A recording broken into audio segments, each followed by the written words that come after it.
வணக்கம். முருகன், திருநெல்வேலி.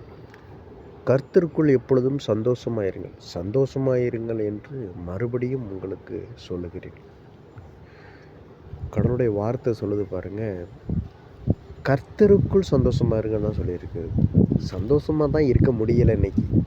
ஏன் அப்படின்னா கவலை, பணக்கவலை, சரீரத்தை குறித்து கவலை, படிப்பை குறித்து கவலை, வேலை குறித்து கவலை, தொழிலை குறித்து கவலை, சம்திங் ஏதோ ஒன்று கவலை மனுஷனுக்கு இருக்குது.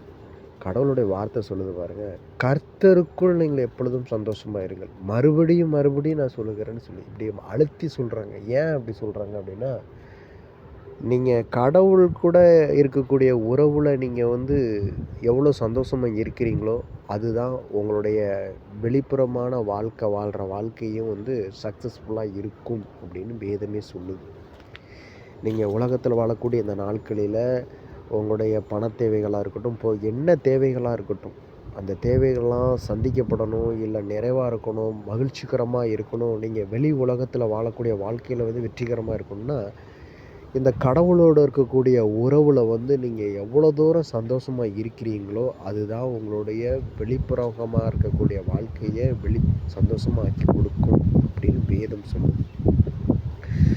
அதனால தான் ஏன் டல்லாக இருக்குன்னு சில ஆள் முகத்தை பார்த்தே கண்டுபிடிச்சிருவாங்க. சொல்லுவாங்க, அகத்தின் அழகு முகத்தில் தெரியும்னு சொல்லுவாங்கள்ல, அதுதான். உங்களுடைய உள்ளே இருக்கக்கூடிய அந்த மனச்சோர்வு உங்கள் முகத்தில் காட்டி கொடுக்கும். அதனால் மனச்சோர்வை நீக்கணும் அப்படின்னா கடவுளுடைய வார்த்தை சொல்கிற போல் கீழ்ப்படிங்க. மறுபடியும் மறுபடியும் சொல்கிறாரு, கர்த்தருக்குள் சந்தோஷமாக இருங்கள். நீங்கள் சந்தோஷமாக இருக்கிறதுனால உங்கள் வாழ்க்கை சந்தோஷமாக இருக்கும். ஆனால் கர்த்தருக்குள் அது இந்த ஒரு வார்த்தை தான் விஷயம். அவருக்குள்ளே நீங்கள் அந்த சந்தோஷமாக இருந்தீங்க அப்படின்னா எக்ஸலண்ட்டான சந்தோஷம் இருக்கும். அதை நம்பணும், அதன்படி நடக்கணும்.